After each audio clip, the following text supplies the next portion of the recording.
ಪೃಥ್ವಿರಾಜ ಕಂಡವರ ಆಸ್ತಿ ಮೇಲೆ ಕಣ್ಣು ಹಾಕಿ ಅವರನ್ನು ಮಣ್ಣು ಮಾಡಿ ಆ ಮಣ್ಣಿನ ಮೇಲೆ ಅರಮನೆ ಕಟ್ಟಿಸಿಕೊಂಡು ಹಾಯಾಗಿದ್ದುರಲ್ಲ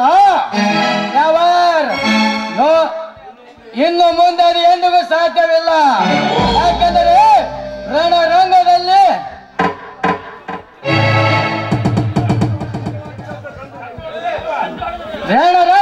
ಸಡ್ಡು ಹೊಡೆದೆಲ್ಲವ ಗಂಡುಗಲ್ಲಿ ಹುಟ್ಟಿ ಬಂದಿರುವುದು ಈ ಕಲಿಯುಗದಲ್ಲಿ ಕರ್ಣ. ಯಾರೋ ನೀನು ಮನ ತುಂಬಿದ ಆನೆಯಂತೆ ಮನೆಗೆ ಹೊಕ್ಕು ಏಕವಚನದ ಮಾತನಾಡಿ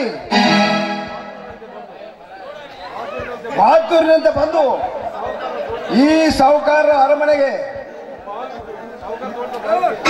ಹೊಡೆದಂತಾಯ್ತು ನಿನ್ನ ಜೀವನ. ಹೇ ಜಯರಾಜ್, ಸಾಗರ ಅಲೆಗಳಿಗೆ ಎದೆ ಒಡ್ಡಿ ಈಸಿ ದಡ ಸೇರಬಲ್ಲ ಗಂಡನೆಯ ಗಂಡು ಕಣ. ನಿನ್ನ ಮೋಸದ ಬಾವಿಗೆ ಭಯ.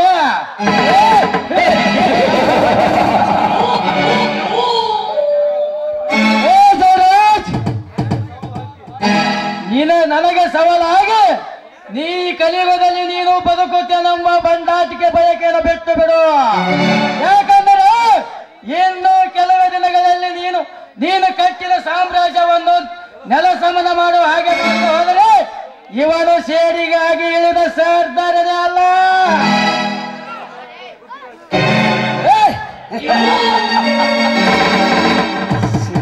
ಸರ್ದಾರ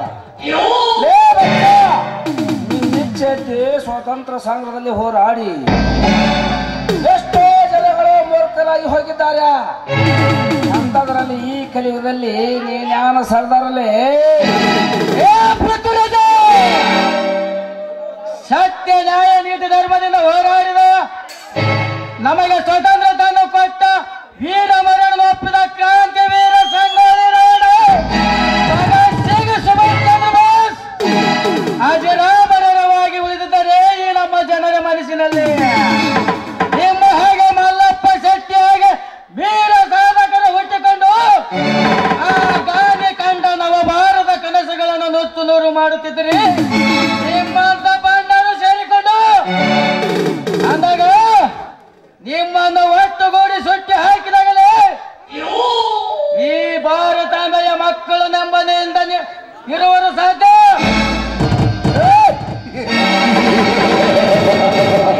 ಸುಟ್ಟು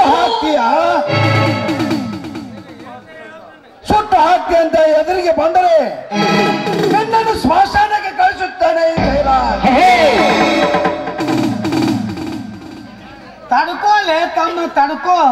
ಒಮ್ಮೆಲೆ ಮುಗಿಲಿಲ್ಲ ಮೋಡಿಲ್ಲ, ಒಮ್ಮೆಲೆ ಬಿರುಗಾಳಿ ಬಂದು ಗುಡುಗು ಸಿಡ್ಲು ಹೊಡೆದಂಗೆ ಹೊಡ್ಲಿಕ್ಕಲ್ಲ. ನಾವು ಕುಡ್ದಿದ್ದು ನಿಶೆ ಎಲ್ಲ ಇಳಿತೀವಿ ತಮ್ಮ.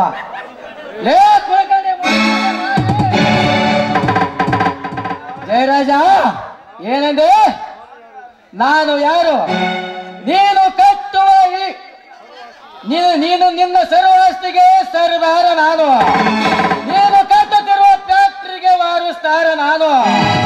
ಈ ಬಂಗಲಿಗೆ ಮಾಲೀಕ ನಾನು. ಒಟ್ಟಿನಲ್ಲಿ ನಿನ್ನ ಸರ್ವಾಸ್ತಿಗೆ ಸರ್ದಾರ ನಾನು.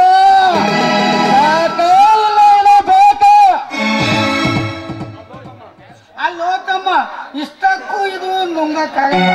ಹೆಚ್ಚು ಕಮ್ಮಿ ಏನಾರ ಆದ್ರ ನಮ್ಮ ಸೌಕಾರ ನಮ್ಮ ಹೆಣ ನೋಡ್ಬೇಕಾಗತ್ತ. ಹೆಣ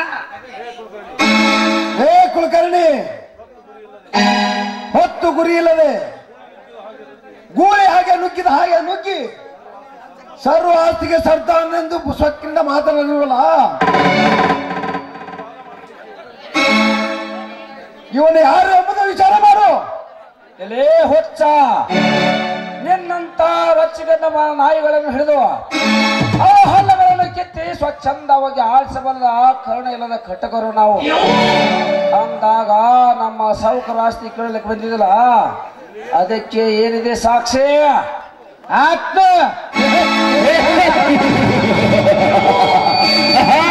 ಕೇಳಲಿಕ್ಕೆ ಬಂದ ನಿಮ್ಮಂತವರಿಗೆ ಮೇಕ್ಕಿದ ಹುಲಿ ಪೃಥ್ವಿರಾಜ, ಸೊಕ್ಕಿನಿಂದ ನೀನ್ ಯಾರೆಂದು ಕೇಳ್ತೀಯಲ್ಲ, ಇದೇ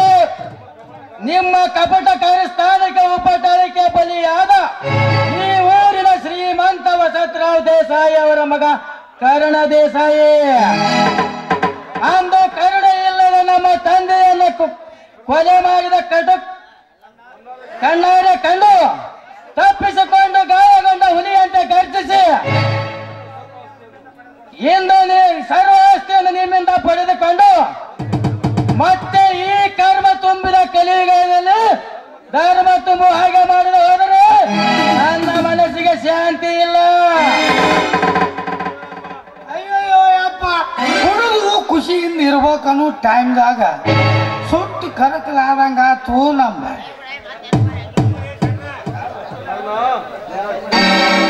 ಕರ್ಣ ದೇಸಾಯಿಯ ಮಗ ಕರ್ಣ, ನೀನು ಹೇಳಿದ ಕ್ಷಣ ಈ ಆಸ್ತಿಯನ್ನು ಬಿಟ್ಟು ಬರಲಿಕ್ಕೆ ನಾನೇನು ಮೂರ್ಖನಲ್ಲ. ನನ್ನ ಹತ್ರ ಸಾಲ ಮಾಡಿದ್ದರು ನಿಮ್ಮ ತಂದೆ ತಾಯಿ, ಅದನ್ನು ತೀರಿಸಲಾಗದೆ ಆತ್ಮಹತ್ಯೆ ಮಾಡಿಕೊಂಡರು. ಸಾಲ ಪಡೆದ ಮೇಲೆ ಆಸ್ತಿ ನಮ್ದೇ ಅಂತ ತಾನೆ. ಏ ಜಯರಾಜ, ಮೃತ್ಯುರಾಜ, ಹೊಟ್ಟೆಗೆ ಅನ್ನವಿಲ್ಲದೆ ಕಳ್ಳತನ ಮಾಡಿ ಬದುಕೋ ನೀವು ಅನ್ನ ನೀರು ಹಾಕಿ ಒಳ್ಳೆಯವರನ್ನಾಗಿ ಮಾಡಲಿಕ್ಕೆ ಹೋದ್ರಲ್ಲ ಅಂತ ನನ್ನ ದೇವರದಂತ ತಂದೆ ತಾಯಿಗಳನ್ನು ಹಾಗೂ ನಮ್ಮ ತಮ್ಮಂದಿರನ್ನ ಕೊಂದ ಕ್ರೂರ ಮೃಗಗಳ ನೀವು. ಅನ್ನ ಹಾಕಿದ ಮನೆಗೆ ಕಣ್ಣ ಹಾಕುವವರು ನೀವು. ನಿಮ್ಮಂತ ದ್ರೋಹಿಗಳಿರುವುದರಿಂದ ಈ ಸಮಾಜ ಹದಗೆಟ್ಟು ಹಾಳಾಗಿರುವುದು. ಸಮಾಜ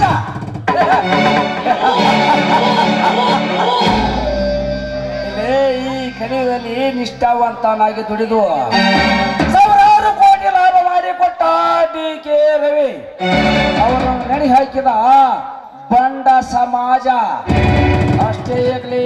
ಕನ್ನಡ ಸಮಾಜಕ್ಕಾಗಿ ಸಮಾಜಕ್ಕಾಗಿ ದುಡಿದು ಹೋರಾಡಿ ತನ್ನ ಜೀವನನೇ ಮುಡಿಪಾಗಿಟ್ಟ ಹಾಜರವರಿಗೆ ಮೂಲೆ ಗುಂಪಿ ಮಾಡಿತ್ತು ಇದೇ ಸಮಾಜ. ಈ ಸಮಾಜದಲ್ಲಿ ಎದ್ದವರಿಗೆ ಕಾಲಿ ಬೀಳುತ್ತಾರೆ ಹೊರತು ಎದ್ದವರನ್ನ ಕಾಲಾಗ ತುಳಿತಾರೆ. ನಿಮ್ಮ ಸಮಾಜ ಪೃಥ್ವಿರಾಜ, ನ್ಯಾಯಕ್ಕಾಗಿ ಸಮಾಜಕ್ಕಾಗಿ ಸಿಡಿದ ಸರ್ವರು ನಿಮ್ಮಂತವರೇ ಬಲಿಪಶಿ ಮಾಡಿರೋದು. ನಿಮ್ಮಂತ ಭ್ರಷ್ಟರು ಇರೋರು, ನಿಮ್ಮಂತ ಭ್ರಷ್ಟರು ಎಂಬುದನ್ನು ಮಾತ್ರ ಮರೆಯಬೇಡ.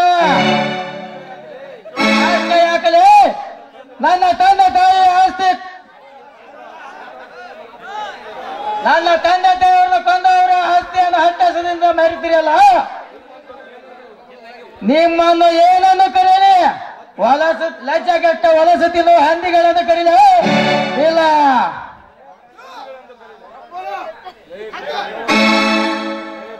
ಲೇ ಕುಲಕರ್ಣಿ, ಮೈಯಲ್ಲಿ ಸೊಕ್ಕಿದೆ ಎಂದು ತಿಳಿದು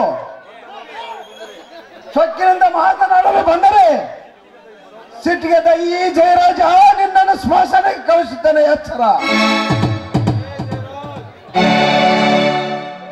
ಏ ಜಯರಾಜ್, ಎಚ್ಚರ. ನಿನ್ನಂತ ಬಂದೂಕಿಗೆ ಭಯ ತೋರಿದ ಬ್ರಿಟಿಷರೆಲ್ಲ ರಾತ್ರಿ ಹೊತ್ತಿನಲ್ಲಿ ನೆಲ ಇಲ್ಲದೆ ಹೋಗಿದ್ದಾರೆ. ಕೆಂಪು ಮೋತಿಗಳ ಫಿರಂಗಿಯವರ ಕತೆ ಕೇಳಿರ್ಬೇಕಲ್ಲವೇ? ಅಂದಾಗ ನಿಮ್ಮಂತ ಬಂಡ ಎದೆಗುಂಡಿಗೆ ಸೀಳುವ ಮಿಂಡ ಹುಲಿದು.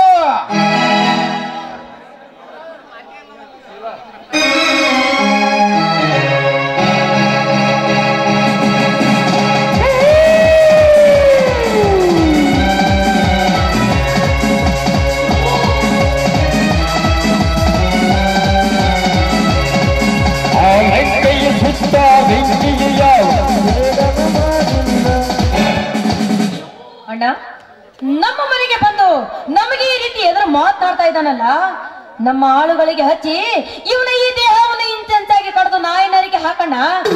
ಆವಾಗ ನಮ್ಮ ಮನೆಗೆ ಬಂದು ಯಾರು ಈ ರೀತಿ ಮಾತನಾಡೋದಿಲ್ಲ.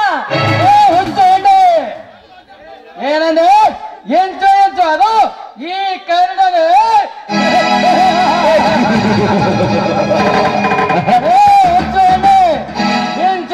ಕತ್ತಿರ್ಲಿಕ್ಕೆ ಏನು ಹರಿಕೆ ಬಿಟ್ಟ ಕುರಿ ಮರಿ ಎಂದು ತಿಳ್ಕೊಂಡಿಯಾ?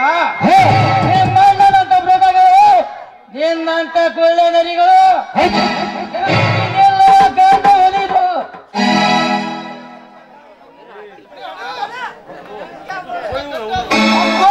ಅವನ ಅಲ್ಲ ಉರಿ ಬೆಂಕಿ ಒಳಗೆ ತುಪ್ಪ ಯಾಕೆ ಶುರುವಾಗಿ ಹೋಗಿದೇವ ಅಲ್ಲ ಈ ದೊಡ್ಡವ್ರ ವಿಷಯ ನಿನಗೆ ಯಾಕೆ ಬೇಕು ಗಂಡಸರ ಒಳಗೆ ಹೋಗುದಾರೆ ಯಾಕೆ ಬೇಕು ಸುಮ್ಮನೆ ನಿಲ್ಲಬಾರ್ದವ ನಮ್ಮವ್ವ ಹರದವ ಏ ಕರಡ ಸರ್ವ ಆಸ್ತಿ ನನ್ನದೇನಲಕ್ಕೆ ನಿನ್ನ ಹತ್ತಿರ ಸಾಕ್ಷಿ ಏನಿದೆ ಅದನ್ನ ಬಿಟ್ಟು ಬಾಯಿ ಬಿಡಿದುಕೊಂಡರೆ ಜನ ಸೇರುತ್ತಾರೆ ಹೊರತು ನಿನಗೆ ಆಸ್ತಿ ಸಿಗುವುದಿಲ್ಲ. ಏ ಪೃಥ್ವಿರಾಜ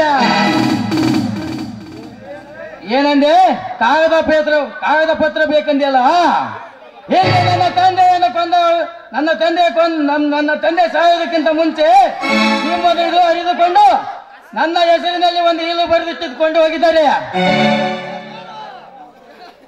ಅವನನ್ನು ಕೊಂದು ಬಂದ ಅವಸರದಲ್ಲಿ ಹೆಬ್ಬಟ್ಟಿನ ಸಹ್ಯ ಗುರುತು ತೆಗೆದುಕೊಂಡು ಖರೀದಿಸಲಿಕ್ಕೆ ಹೋದಾಗ ಖರೀದಿಯಾಗದೆ ಈ ಕರಡದಲ್ಲಿ ಹೆಸರಿನಲ್ಲಿದೆ ಎಂದು ನಿಮ್ಮಿಬ್ಬರ ಗಡಗಡ ನಡುವೆ ಎದಿಗುಂಡಿಗೆ ಕೇಳದೆ ಹೇಳುತ್ತದೆ ಕರ್ಣ ದೇಸಾಯಿ ಅಂತ.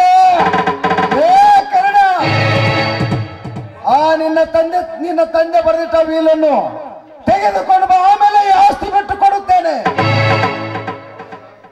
ಹೌದಣ್ಣ, ನೋಡಿ ಯಾರ ಹಾದಿ ಬೀದಿಯಲ್ಲಿ ಹೋಗೋರು ಈ ಆಸ್ತಿ ಎಲ್ಲ ನಂದು ಅಂತ ಹೇಳಿದ ತಕ್ಷಣ ಬಿಟ್ಟು ಕೊಡೋದಕ್ಕೆ ಇದೇನು ಧರ್ಮ ಛತ್ರ ಅಲ್ಲ. ನೋಡೋಣ, ನೀನ್ ತಲೆ ಕೆಡಿಸ್ಕೋಬೇಡ, ಸಂಬಂಧಪಟ್ಟ ಪತ್ರಿಕೆಯನ್ನೆಲ್ಲ ತರಲು ಹೇಳು. ಏ ಹುಚ್ಚು ಎಣ್ಣೆ, ಧರ್ಮದ ಗಂಡಿನ ಆಸ್ತಿಯನ್ನು ತಿಂದು ಕೊಪ್ಪಿದ ಕೋಣಗಳು ನೀವು. ನಿಮ್ಮನ್ನು ಕಡಿದು ದೂರಗವ್ವನ ಜಾತ್ರೆ ಮಾಡುವ ಕಾಲ ದೂರಿಲ್ಲ.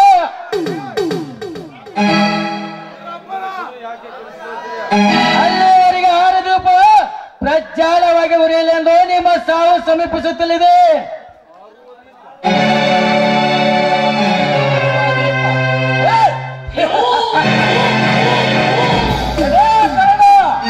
ಆರುವ ದೀಪ ನಮ್ಮದಲ್ಲ, ನಿನ್ನದು ಅಂತ ಗೊತ್ತಾಗುತ್ತದೆ.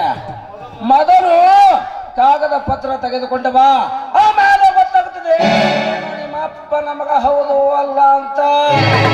ಏ ಪೃಥ್ವಿರಾಜ, ಇದು ನನ್ನ ತಂದೆ ಆಸ್ತಿಯ ನಿಜವಾಗಿದ್ದರೆ ಈ ಕಲಿಯುಗದಲ್ಲಿ ಧರ್ಮ ಅನ್ನೋದು ಇದ್ದಿದ್ದರೆ ಆದ್ರೆ ಹೇಳುತ್ತೀನಿ ಮಗ, ಕಾಗದ ಪತ್ರಗಳು ಎಲ್ಲೇ ಇರಲಿ ಬಂದೇ ಬರುತ್ತವೆ.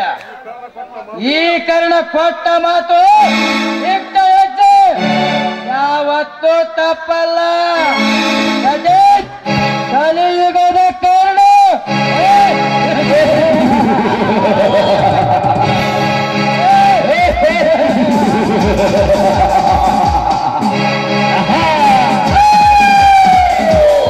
जरा दिल दिया तो करना, नहीं तो कालेंगा सर्प. पृथ्वी जय राजा ಬಂದಲೆ ಮಕ್ಕಳ ಕಾಗದ ಪತ್ರದೊಂದಿಗೆ ಬರುತ್ತೇನೆ.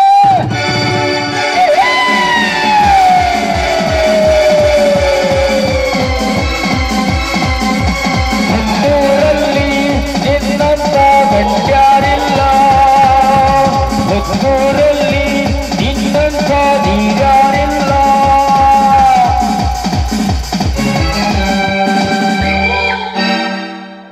ಅಲ್ರಿ ಇವು ನಾವು ಎಷ್ಟು ಸ್ಪೀಡ್ ಹೋಗ್ಬೇಕು ಮತ್ತೆ ಇಲ್ಲೆಲ್ಲ ಧೂಳು ಎಬ್ಸಿದ್ನಪ್ಪ ಅಂತಂದ್ರ ಪತ್ರ ತೊಂದ್ರು ತರಬಹುದು ನೋಡ್ರಿ.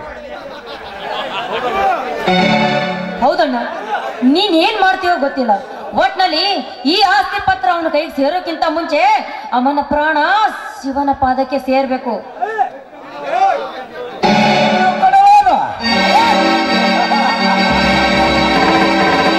ಅದೆಂದಿಗೂ ಸಾಧ್ಯವಿಲ್ಲ. ಏಕೆಂದರೆ ಈ ಕರಡ ಪತ್ರ ತರುವುದು ಇವನ ಹೆಣ ಬೀಳೋದು ಎರಡು ಒಂದೇ. ಏಕೆಂದರೆ ಅಂದೇ ಇವರಪ್ಪ ಸತ್ತ ಮರುಕ್ಷಣದಲ್ಲಿ ಮನೆಗೆ ಬೆಂಕಿ ಬಿದ್ದು ಪತ್ರವು ಸುಟ್ಟುಕೊಂಡು ಹೋಗಿದೆ. ಆಗ ಈ ಕರುಣ ಪಾತ್ರ ತರುವುದಲ್ಲಿ ವಾಪಸ್ ಬರುವುದಲ್ಲೇ ಅಲ್ರಿ ಜನರ ಅವ ಸುತ್ತ ಹೋಗ್ಯಾವ ಅಂತೇಳಿಕೆ ನಾವು ತಟ್ಟು ಕೂತ್ಬಿಟ್ಟಪ್ಪ ಅಂದ್ರೆ ಭೂಮಿ ತಟ್ಟಿ ಎಬಿಸಿ ತಂದ್ರು ತರಬಹುದು. ಈಗ ನಾವು ತಹಶೀಲ್ದಾರ್ ಆಫೀಸಿಗೆ ಹೋಗಿ ನಮ್ಮ ಹೆಸರಲ್ಲಿ ನಾವು ರೊಕ್ಕ ಕೊಟ್ಟು ಮಾಡ್ಕೊಂಡ್ ಬರುದೇ ನಾವು ಒಳ್ಳೇದು. ಇಲ್ಲಾಂದ್ರೆ ರೈತ ಮಕ್ಕವ ಏನಾರ ತಂದಿರ್ತಾನೆ. ಹೌದು ಕುಲಕರ್ಣಿ, ನಿನ್ನ ಮಾತು ಸತ್ಯವಿದೆ. ಗಾಯಗೊಂಡ ಸರ್ಪ ಯಾವಾಗ ಕಚ್ಚುತ್ತದೋ ಹೇಳಕ್ಕೆ ಬರೋದಿಲ್ಲ. ನಡೆ, ಮೊದಲು ಆ ಕಾಗದ ಪತ್ರ ನಮ್ಮ ಹೆಸರೇ ಮಾಡಿಕೊಂಡು ಬರೋಣ. ಹೋಗ ನಡೆ.